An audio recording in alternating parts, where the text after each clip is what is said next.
नमस्कार, मैं हूं आपके साथ हेमंत कुमार और आज बात करने वाले हैं अमेरिका ईरान युद्ध को लेकर के। इस वक्त की सबसे बड़ी अपडेट क्या है वो मैं आपको बताऊंगा, लेकिन उससे पहले मैं आपको बता दूं कि किस तरीके से अमेरिका सोच के चल रहा था कि जहां बातचीत का रास्ता अख्तियार किया जा रहा है, ओमान को आगे करके ईरान के साथ जो बातचीत और उससे अपने नाक बचाने की जद्दोजहद कर ही रहा था कि हूती विद्रोहियों ने अमेरिका का खेल बिगाड़ दिया। ना केवल खेल बिगाड़ दिया बल्कि अमेरिका के मुंह पर तमाचा मारा है।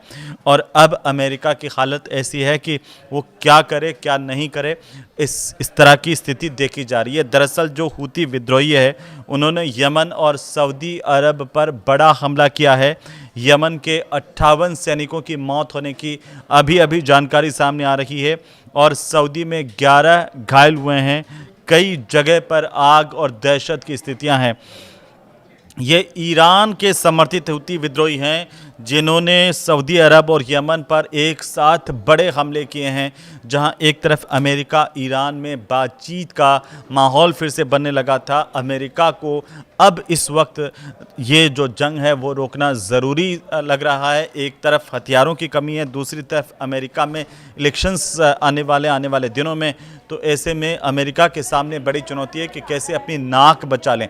लेकिन जिस तरीके से हूती विद्रोहियों की तरफ से हमले किए गए हैं उसे लेकर के जो सऊदी और यमन का इलाका है वो थर्रा उठा है।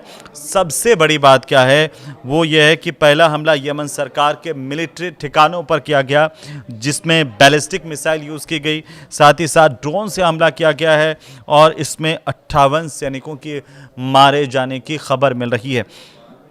तो साथ ही साथ दर्जनों लोग यहाँ पर घायल हुए हैं और यमन के जो रक्षा मंत्रालय हैं उसकी तरफ से एक जानकारी साझा की गई है। अंतर्राष्ट्रीय मीडिया में ये बताया गया है कि सही समय और सही जगह पर जवाब देंगे, लेकिन फ़िलहाल यमन को समझ में नहीं आ रहा कि क्या करें। अब देखिए, इस वीडियो में आपको मैं हूती विद्रोहियों के बारे में विस्तार से बताऊंगा कि आखिर ये हूती विद्रोही जिनको लेकर के इस वक्त चर्चा पूरी दुनिया के अंदर हो रही है, इन्होंने तहलका मचा दिया है भाई। जिस तरीके से इन्होंने मारा है, वहाँ पर हमले किए हैं, उसको लेकर के लगातार जो अंतर्राष्ट्रीय मीडिया है उसमें हूती जो है वो चर्चाओं में आ गए हैं। और पहला हमला जहां पर उन्होंने यमन में किया, तहलका मचा दिया। दूसरा जो हमला है वो सऊदी के नजरान इलाके में हुआ है और यहां पर 11 नागरिकों के घायल होने की सूचना है। हालांकि अभी तक किसी के मारे जाने की पुष्टि नहीं हुई है, लेकिन इसमें 7 जो सऊदी के हैं और एक यमन का है, 2 मिस्र के हैं, एक पाकिस्तानी नागरिक भी शामिल है। वहीं एक 4 साल का बच्चा भी घायल हुआ है। इस तरह की मीडिया रिपोर्ट्स में जानकारी आ रही है। और हमलों के बाद नजरान के कई इलाकों में आग लगने की तस्वीरें भी पूरी दुनिया ने देखी हैं। लेकिन अब इस वीडियो को आगे बढ़ाएं उससे पहले समझ लेते हैं भाई ये हूती बवाल क्या है, क्योंकि आपको जानना चाहिए कि जो हूती विद्रोही हैं जिनका जिक्र इस युद्ध के दौरान बार बार आ रहा है, ये कौन है? ये यमन के हथियार बंद शिया जैदी ग्रुप है जो हूती विद्रोही हैं और इसका आधिकारिक जो नाम है हूती का वो है अंसार अल्लाह। अंसार अल्लाह इसका गठन 90 के दशक में हुआ था और इसके संस्थापक माने जाते हैं हुसैन अल हूती और इसीलिए इनको हूती विद्रोही कहा जाता है, जिसमें बताया जाता है कि करीब करीब 1 लाख से ज़्यादा इसके मेंबर हैं, 1 लाख से ज़्यादा इसके सदस्य हैं, 1.2 लाख बताते हैं। 2014 में यमन में राष्ट्रपति हादी के खिलाफ जो विद्रोह किया गया था और उसके बाद 2015 का सन आप याद कीजिए जब हूतियों ने फ़ायदा उठाया, राजधानी सना पर कब्ज़ा कर लिया था। तो ये जो विद्रोही गुट है वो ऐसे ही विद्रोही नहीं कहा जाता है। दरअसल इनकी ताकत का अंदाज़ा आप लगा सकते हैं कि कैसे इन्होंने 2015 में जो राजधानी है सना वहाँ पर कब्ज़ा कर लिया था। अब जो ये हूती के जो विरोधी हैं उनकी अगर हम बात करें तो सऊदी अरब हूती का सबसे बड़ा विरोधी माना जाता है। इसके अलावा अरब है, यूएई है और यमन की जो आधिकारिक सरकार है वो इसके खिलाफ है। और चूंकि हूती के समर्थकों की हम बात करें तो ईरान इसका शुरुआत से ही समर्थक माना जाता है। इसमें हमास और हिजबुल्लाह भी है। अब आप देखिए हूतियों ने जिस तरीके की तबाही मचाई, अमेरिका के पैरों तले की ज़मीन खिसका दी है। कैसे? क्योंकि पिछले 24 घंटे में क्या हुआ वो आप जान लीजिए कि 5 बड़े अपडेट्स क्या हैं पिछले 24 घंटे के, जिसमें अमेरिका और ईरान के बीच में हॉर्मुज की डील जल्द हो सकती है, इस तरह की जानकारी सामने आई। क्योंकि जो मीडिया रिपोर्ट्स है वो कह रही हैं कि हॉर्मुज को लेकर के कि अमेरिका और ईरान दोनों के बीच में जल्द एक समझौता हो सकता है, और ईरान ओमान के बीच में जो मसौदा है वो अंतिम चरण में है। लेकिन इसी बीच ट्रंप ने क्या कहा? ट्रंप ने कहा कि ईरान खुद बातचीत करना चाहता है, और दावा ये किया कि ईरान ने खुद बातचीत की पहल की है उससे। दोनों देशों के बीच में अच्छी बातचीत हुई है, प्रगति हुई है बातचीत को लेकर के, और इस उनके मुताबिक, ट्रंप के मुताबिक मैं बता रहा हूं कि समझौता ईरान के लिए सबसे बेहतर विकल्प होगा। लेकिन अंदर खाने ये जो समझौता होना वो अमेरिका के लिए सबसे बड़ा विकल्प है।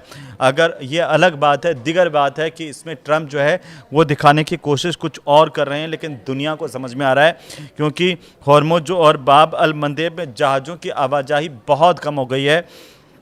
समुद्री ट्रैकिंग का जो डेटा है वो ये कह रहा है कि हॉर्मुज स्ट्रेट से बुधवार को सिर्फ 2 जहाज़ गुजरे थे, और जबकि तनाव से पहले यहाँ पर रोज़ाना जो है आप मान के चलिए 130 से 140 जहाज़ प्रतिदिन यहाँ से गुजरते थे, वहाँ आज महज 2 जहाज़ गुजर रहे हैं। तो ये समझौता, अगर बातचीत आगे बढ़ती है हॉर्मुज पर, तो दोनों देशों के लिए अच्छा होगा।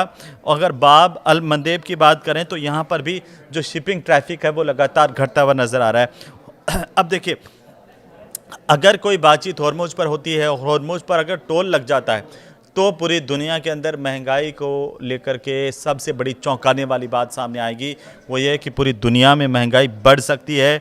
दुनिया के 8 बड़े जो शिपिंग संगठन है, उन्होंने यूएन और आईएमओ से अब इसे लेकर के अपील किया कि भाई हॉर्मुज स्ट्रेट से गुजरने वाले जहाज़ों पर किसी तरह का टोल नहीं लगाया जाए। और उनका ये कहना है कि अगर किसी तरह का कोई टोल या शुल्क लगा तो इससे शिपिंग जो है वो महंगी हो जाएगी और वैश्विक महंगाई बढ़ेगी, यानी पूरी दुनिया के अंदर इससे महंगाई बढ़ सकती है। उधर लेबनान की अगर हम बात करें तो 2 इजरायली सैनिकों की मौत होने की जानकारी सामने आ रही है लेबनान से, जहां पर एक इमारत में तेज़ धमाके हुए हैं, और यहां बताया जा रहा है कि 2 इजरायली सैनिक इस दौरान मारे गए हैं। लेकिन अभी अभी जो खबर है ईरान के भीतर से वो ये है कि ईरान के कुछ सांसद ऐसा मान रहे हैं कि ओमान को आगे करके जो है वो अमेरिका ईरान से बात कर रहा है। सीधे चैनल से बात नहीं हुई, तो अमेरिका ने क्या किया, ओमान को आगे किया, और ओमान और ईरान दोनों के बीच में बातचीत को जो है वो शुरू किया। ये दावा ईरान के एक सांसद की तरफ से किया गया है, क्योंकि हॉर्मुज स्ट्रेट को लेकर के अमेरिका ईरान के बीच में ओमान के ज़रिए बातचीत चल रही है, और उनके मुताबिक अमेरिका सीधे सीधे बातचीत करने के बजाय क्या कर रहा है, ओमान को अब मध्यस्थ बना रहा है और आगे कर रहा है। ये खुद जो है वो ईरान के एक सांसद की तरफ से दावा किया गया है। ये कहा गया कि हॉर्मुज स्ट्रेट का जो प्रबंधन है वो ईरान के हाथ में होगा, और यहाँ से गुजरने वाले जहाज़ों से माल की कीमत का 7% टैक्स लिया जाएगा, जिसमें 75% हिस्सा जो है वो ईरान का होगा, 25% का जो हिस्सा है वो ओमान को मिलेगा। ये जो दावा है वो ऐसे वक्त में सामने आया जब हॉर्मुज की सुरक्षा और समुद्री व्यापार पर पूरी दुनिया, खासकर हिंदुस्तान की भी, भारत जैसे तेल आयातक जो देश हैं उनकी भी पूरी तरह से नज़र है, और ये सब के लिए एक बेहद अहम मुद्दा है। लेकिन अब आप सोच रहे होंगे कि मैंने हुतियों का जिक्र किया, उनका इतिहास बताया, उनके हमले बताए, तो हुती अब इस जंग में क्यों कूदे हैं? ये बहुत बड़ा सवाल है, और ये सवाल मैं आपको बताऊं क्योंकि यमन के जो हुती विद्रोही हैं वो ताज़ा हमले उन्होंने किए हैं, वो वहाँ के गृह युद्ध तक हम जो है सीमित नहीं रहे हैं, अब वो यमन से बाहर निकल चुके हैं। ईरान, अमेरिका के और इजराइल के बीच में जिस तरीके से तनाव लगातार बढ़ रहा है, हुती भी अब हमले तेज़ कर रहे हैं। अब इसकी वजह ईरान और हुतियों के बीच में जो रिश्ता है लंबे समय से, वो माना जा रहा है कि आखिरकार ईरान हुतियों का समर्थक रहा है, और एक रिश्ता हुतियों और अमेरिका, ईरान के बीच में है। इसी वजह से हुती अब इस जंग में कूद गए हैं। जो हुती यमन का शिया विद्रोही संगठन, जैसे मैंने आपको बताया था कि 2014 में कैसे उसने राजधानी सना पर कब्जा कर लिया था, तब से वो यमन की सरकार और सऊदी नेतृत्व वाले जो गठबंधन है उसके खिलाफ हुती लड़ रहे हैं। अमेरिका और उसके सहयोगी देशों का ये आरोप है कि ईरान जो है वो हुतियों को हथियार, ड्रोन, मिसाइल तकनीक मुहैया करवाता है।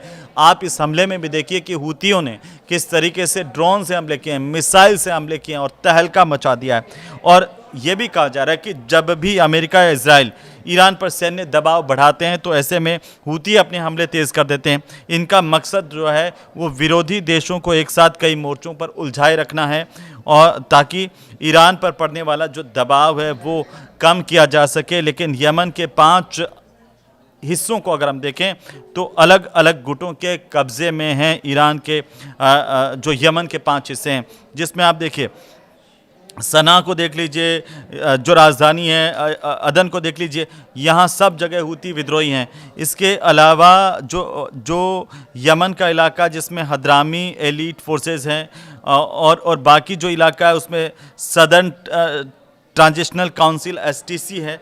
तो इस तरह से अलग अलग यहाँ पर है। लेकिन खाड़ी में बढ़ते हुए तनाव को लेकर के चर्चा हो रही है। पाक पीएम जो है वो सऊदी के दौरे पर पहुंचे हैं, इसकी चर्चा भी पूरी दुनिया में है। ईरान अमेरिका का तनाव, हूती के हमले और लाल सागर में जिस तरीके से हालात बिगड़ते हुए नजर आ रहे हैं, वहाँ इन तीनों नेता क्षेत्रीय सुरक्षा को लेकर के एक रणनीति बनाते हुए आगे दिखाई दे रहे हैं।